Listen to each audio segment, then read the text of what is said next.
Let's say hi to Paul in Massachusetts. You're on the Michelangelo Signorelli Show. Thanks, Mike.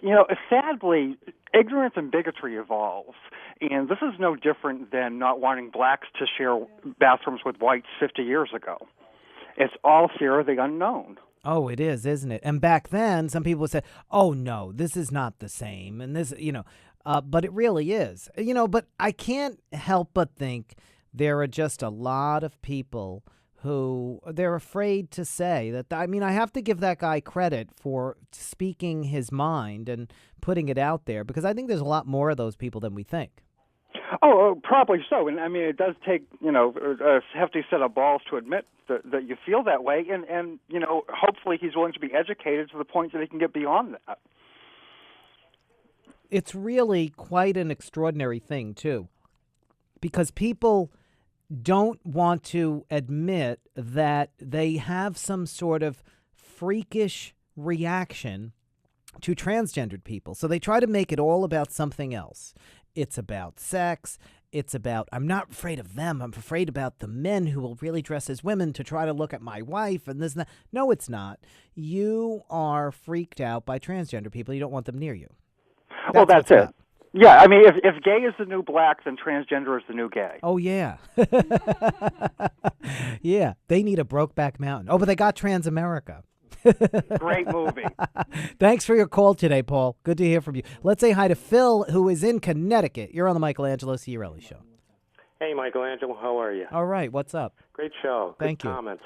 Yeah, when I was driving home, I was waiting for you to ask the gentleman who called what he understood a transgender person to be, because I'm just wondering if he was confusing a transgendered with a transvestite. Well, and that is something that people just really have no understanding of. Transgendered is an umbrella word that is often used for everything. Transgendered, transvestite, drag queen,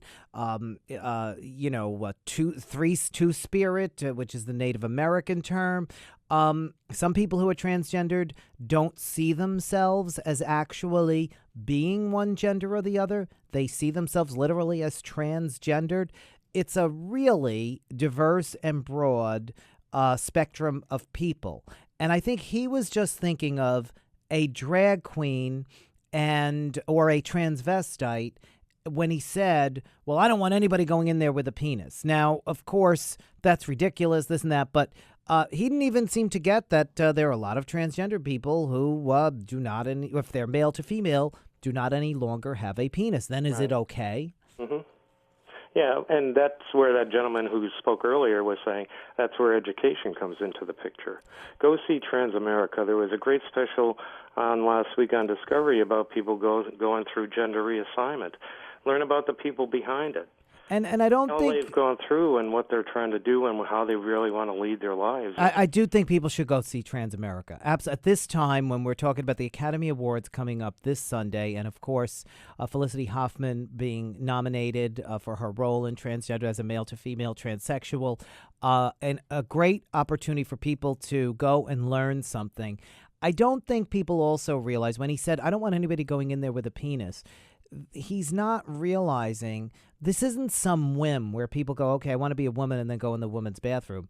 This is something people have felt since the beginning of their lives, from when they are children, that they're just not quite right, that they're not quite in the right body, that there's something really off, that there's not. And he's just relating to it as if it were him as a man with a penis just dressing up as a woman. That's what he's thinking about. I remember being at a function, and of course at intermission or what have you, the ladies' line is always long. And there's some women, they started to go in the men's room, and they were a little leery of it. And when you got to go, you got to go. Oh, and in nightclubs in New York, everybody goes everywhere. Where urinals, no big deal.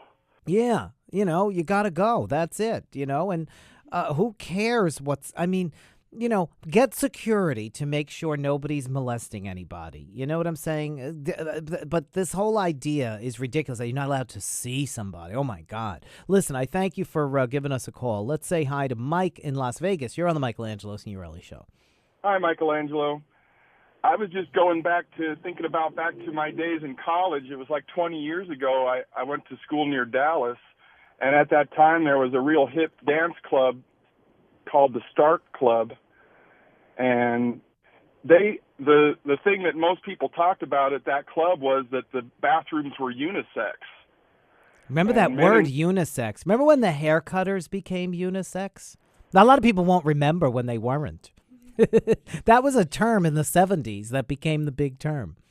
But that was, I know it got a lot of attention in the papers and stuff, and a lot of people talked about it, but that men and women all went in the same place and did their business and sat there and smoked cigarettes and talked and hung out and whatever, you know.